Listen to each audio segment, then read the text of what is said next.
Good morning, Algebra 2. We are going to be covering Lesson 67, and it is back into Trig, so if you have that downloaded unit circle, very helpful today. Otherwise, you'll need to find it in your book. Lesson 67, I wrote a little crooked, as you can see, is finding inverse trig functions. So I want to explain the difference between trig functions and inverse trig functions.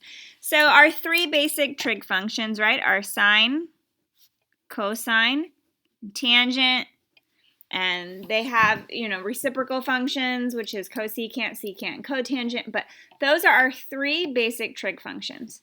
And we use these trig functions to find the sides of a right triangle, okay? And we also use it to write a side ratio. So when we're using regular trig functions, it's because we're looking for a missing side. Now, an inverse trig function is written like the following, the same with your calculator, as sine and then to the -1. The -1 stands for inverse. Cosine to the -1st, tangent to the -1st. So all of those represent your trig functions. So inverse trig functions, we're not using that to find a missing side. We're using it to find an angle. So regular trig functions are for sides. Inverse trig functions, we're looking for a missing angle. Now remember that when it comes to angles, we measure them from our x-axis, and if I go counterclockwise, those are positive angles. When I go clockwise, those are negative angles. Also, remember, angles can be measured in both degrees with the little bubble symbol or radians, which uses the pi symbol. So remember that they can be measured either one, and it's on our unit circle. So let's review. On our unit circle, we have degrees, I have radians, and then I have the coordinates. And those are the actual values. Also remember, cosine of our angle is x, sine of the angle is your y value, the tangent of theta is y over x. So all of this is super important. If you don't have your unit circle, it is on page 448 in your textbook. So let's practice a couple by hand before we do the lesson practice. So we are going to evaluate the following using the unit circle, and we're going to write our answers in both degrees and in radians. So I apologize for my handwriting when I'm writing fast, so please forgive me. All right, so number 1. So the sine inverse of √3/2. And we're going to go ahead and evaluate. So this is asking, okay, so what is this asking? It's asking what angle gives you a side ratio of √3/2. And remember, sine of theta is our y value. So we're looking at what angle has a y value, a positive y value of √3/2. So I'm going to go to my unit circle, and I'm looking for a y value. I'm going to start here with √3/2. Ding, ding, ding. And I'm going to record both degrees and radians. So 60 degrees and pi over 3. So 60 degrees and pi over 3. Next one. Evaluate the tan inverse of -1 equals theta. Sorry, I should have put equals theta. So theta represents the angle we're looking for. So theta equaled 60 degrees and pi over 3 because they have the same value. All right, so I'm looking for an angle that has a side ratio of -1/1, right? So I'm looking for which angle. So I'm looking for the angle that has a ratio of -1/1. And remember that the tangent of theta is y divided by x. Okay, so I'm looking for when y divided by x equals a -1. Phew! All right, so -1. Now, a couple things I should have mentioned earlier. I didn't think I was going to have to write it down, but apparently I'm going to. So, the sine inverse, cosine inverse, and tangent inverse are limited to specific quadrants in order to make them function. Remember that vertical line test? If I don't limit their domain, then it creates a graph that wouldn't pass the vertical line test. So the sine inverse is limited to quadrant 1 and quadrant 4, and it's limited to positive 90 degrees to negative 90. So only angles within those could be an answer. Cosine is limited to quadrant 1 and quadrant 2. So everything from 0 degrees to 180 degrees. Tangent is limited to quadrant 1 and quadrant 4, just like sine, and it goes from 90 to negative 90.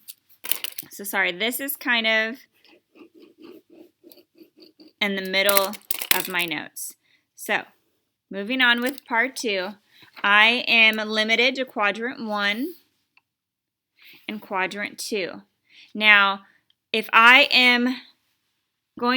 tangent is going to be -1, then I know it's a negative degree. So which of these would produce a -1 if I divided the y value by the x value?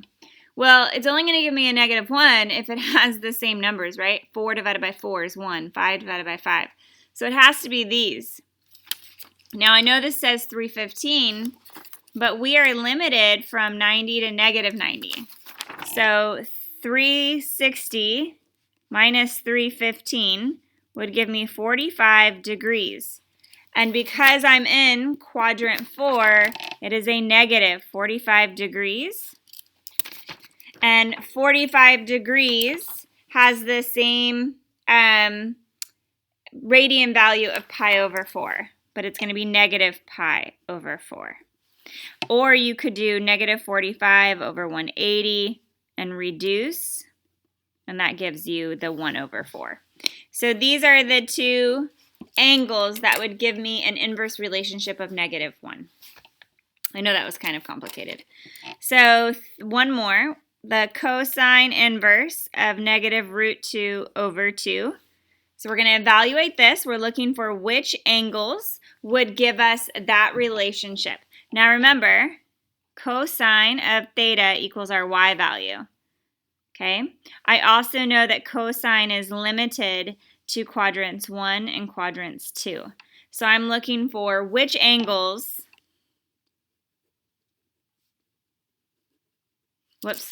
cosine is x, my bad.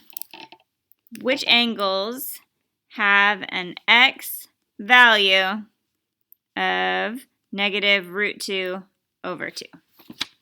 That's what this is asking. So on here, I'm only limited to these two. So which one has an x value of -√2 over 2? Right there, 135 degrees, which can also be written as 3 pi over 4.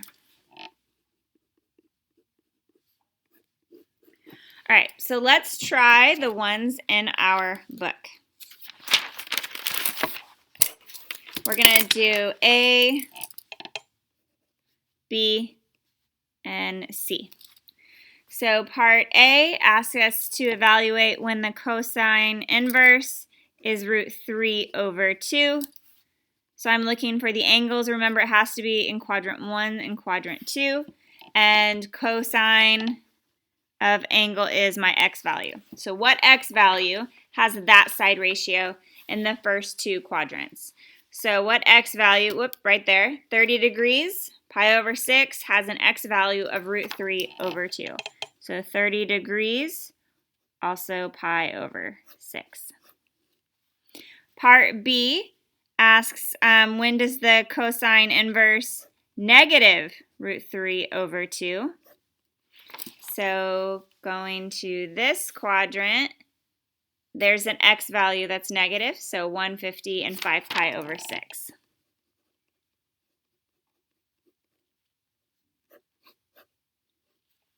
And part C, when is the sine of negative 1, negative 3 over 2?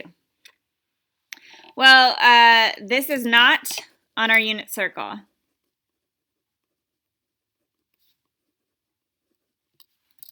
Not there. So you can try entering in your calculator. So sine inverse, you have to hit the shift button, negative 3 divided by 2. I got error. Correct. It should get an error. It is undefined, and I'll go over why. Undefined, the negative 3 over 2 would technically put us in the quadrant outside of the 90 degrees because sine is limited. So you can use your calculator for that, but sine is limited to positive 90 and negative 90 degrees. All right, moving on, we are going to be solving trig functions. So number 1, 2 times the cosine of theta equals root 3 over equals root 3, sorry. Now, we are no longer using our trig functions. We're simply solving. So I am going to first get the cosine of theta by itself. So I'm going to divide by 2. So I'm now solving. When does the cosine of theta equal root 3 over 2? So I'm asking myself, for what angles?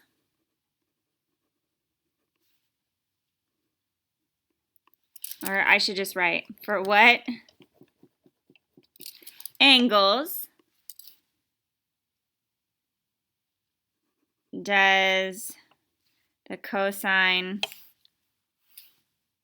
have a ratio of root 3 over 2? And remember, I'm looking for the x value. Now, I'm not limited because I'm not an inverse function. So I would zoom out, and I'm looking for which angles give me an x value of positive root 3 over 2. So I have one at 30, and I would guess the other one is here at 330. So 30 and 330. So theta equals 30 degrees and 330 degrees. Now for all of these, we're assuming theta is in between one rotation, so it's in between 0 degrees and 360. So we're only doing one rotation of the circle, and a circle is 360 degrees around. So number 2, we're going to solve 5 times the sine of theta equals 5. So again, to solve, I'll zoom that back in, I have to isolate the sine of theta. So I'm going to have to divide by 5, and I'm now solving for the sine of theta equals 1. So this is what I'm solving for. So you're finding the unit circle, a y value of positive 1. So using the unit circle, a y value of 1 right there at 90 degrees. So I don't know why I circled this, but that is what I'm solving for, and theta equals 90. So let's try one more before we do the unit practice. Number 3, if I'm solving 10 times the cosine of theta equals 6. So again, I need to isolate that trig function. So I'm going to divide by 10, and I'm going to rewrite this. That would be the cosine of theta, and I'm going to reduce. That gives me 3 over 5. Now I'm going to use my calculator for this one because 3 over 5 is not on my unit circle. So I'm going to use the calculator. And to use my calculator, I'm going to enter cosine inverse of 3/5 because I'm asking it. I'm using trig functions, but I didn't have to in these because I just got to look up theta. But for this one, I don't know. This isn't on my unit circle. So I'm asking my calculator what values of theta does the cosine equal 3/5. So turn it on, cosine. Cosine inverse 3 divided by 5, and I get 53.13 degrees. So 53.1 degrees equals theta. So let's now try a couple in our book. We're going to do 4 and then we're done. So we're on part D. We're solving 2 times the sine of theta equals -1. Okay, so I need to isolate the sine function, so I'm dividing by 2. And so I'm going to be solving for when does the sine of an angle equal -1 over 2. So using my unit circle, remember I'm looking sine of theta equals my y value. So I'm looking for a y value of -1/2. So y value of -1/2 is here at 210. Anywhere else? And here at 330. So 210 and 330. So theta equals 210 and 330. Okay, part E.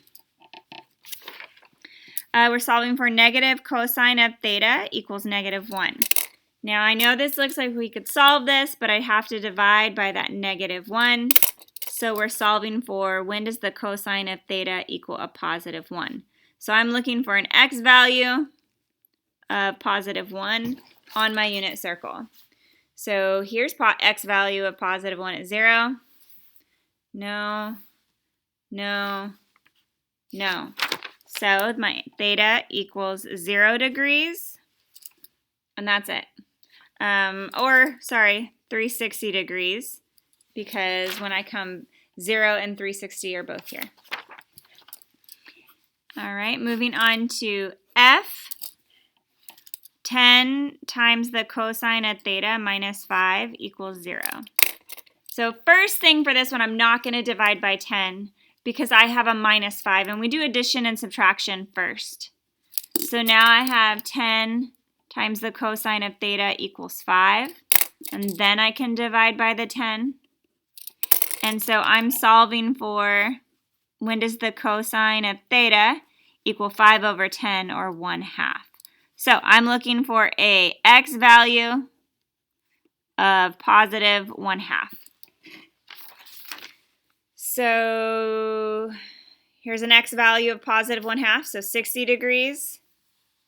And down here at 300 degrees. So theta equals 60 degrees and 300 degrees. Last one for today. 5 times the sine of theta equals 2. So I'm going to divide. I already noticed that they gave me a ratio 2 over 5 that's not on my unit circle. So to solve, I'm going to ask the calculator, when does the sine of theta equal 2 over 5? And that's why I'm using the inverse function. So when does the sine of theta equal 2 divided by 5? And I get 23.6 degrees. For the homework, you are going to skip, let me grab my notes, numbers 12, 14 through 16, 18, 22, 23, and 26. Thank you.